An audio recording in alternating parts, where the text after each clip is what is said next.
The great density debate. The Residents Association at Mount Pleasant, RAMP, says it plans to oppose an updated proposal for a controversial rise development at Kingsway and Broadway in Vancouver. The city held an open house yesterday to detail the latest changes to the proposal, which has met pretty fierce opposition by residents who say the tower doesn't fit the character of the neighborhood. Well, Stephen Bohus is director of the Residents Association of Mount Pleasant. So is Randy Chatterjee. Both are in studio with me this morning. And Randy Chatterjee, let me start with you. What's the problem? Well, we've got a council a year and a half ago, actually 16 months ago, approved a project at 19 stories at 241 units, and it's now gone to 22 stories. It's now gone another 40% more units. It's a whole different project. It's bigger. It's a lot bigger. They don't have the authority to go and then send this to a development permit board for approval when the rezoning hasn't even happened yet, and it's now 40% larger than it was before. So, Stephen, what is the objection? Well, there are many objections. Like this doesn't fit with the community plan, and there was fierce opposition in the public hearing. And this updated proposal actually doesn't even reflect any of the concerns of the residents. What are the residents concerned about? Well, we're concerned that our plan said no additional density for the site. You could put 180 units on the site in a low mid-rise form, and it's out of character of Mount Pleasant. And I think there's a lot of concern in terms of affordability, people being displaced due to increases in land prices, and these are luxury condo units. They're not going to do anything for affordability.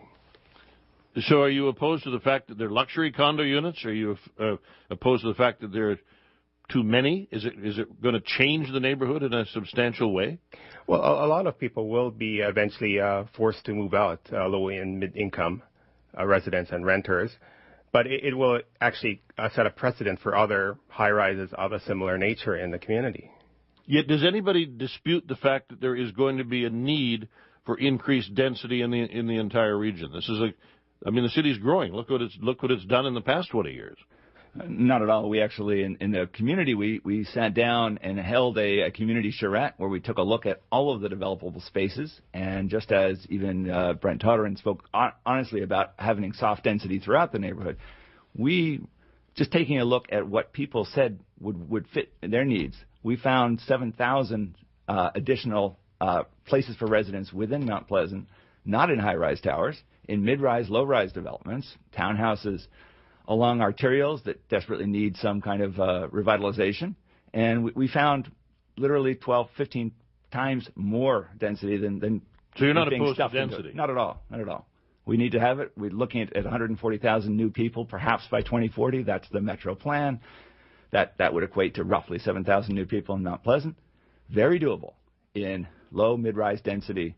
And you take a look around the world, and you take a look at downtown in Vienna, even Melbourne, and you'll find higher density than you get from Yaletown, from the high-rise podium tower. It's not the only or even a good way to create density. What is the problem with high-rise? Well, first of all, just a number. First of all, they're very expensive to build. You've got a lot of... But there's no shortage of developers wanting to build them. Because right now, they can sell at $500 to $1,000 a square foot. We don't know whether it's to speculators, to whomever. Right now, the market can support that because of low interest rates. Bottom line is those will never be cheap. They can't be because the actual cost of construction of the high-rises is so high. They're also hideously unenvironmental buildings. Concrete is the most damaging to the environment of all building materials. You've got a unit that is our value. It's a insulation value that it's around 2 to 3 compared to a single-family house that's got an R value of now between 10 and 20. They're basically heat fins into the environment. They absorb a lot of heat in the summer from the sun on the south sides. From an energy perspective, they're hideous. They also throw a lot of shadows all over the neighborhood.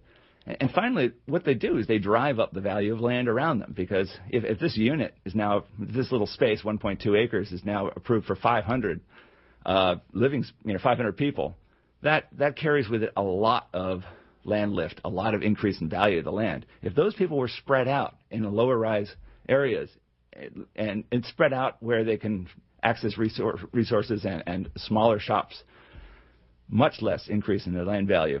And you can build at say 4 to 6 stories in much more sustainable ways in wood and Gilia floor, concrete floors that are thin. Isn't spread part of the problem that we've experienced over the past 25 years? This is vertical sprawl is what it is, but it doesn't actually increase the number of people that can fit in Mount Pleasant. If you did this on townhouses along all the arterials, if you built a building form which you see all over Europe back in the days before they had a hell of a lot of energy at cheap prices, you get beautiful. You get mid-rise. It can be anywhere from 3, 4, 6, 8 stories, even on large boulevards. You look at Paris, you look at Vienna, you look at Boston. You have a huge amount of density, more than we get from Cole Harbor or Yaletown, in that mid-rise form that is much more socially friendly. People can see down into the street. People can talk to their neighbors. This doesn't work at all. So do the two of you think that this is isolated to Mount Pleasant, or do you think this is a battle that's going to be fought throughout Metro? Well, I think with the commercial Broadway plans originally for high-rise towers on the Safeway site, there's been a lot of public engagement now in the last week, and residents said that was never part of their plan.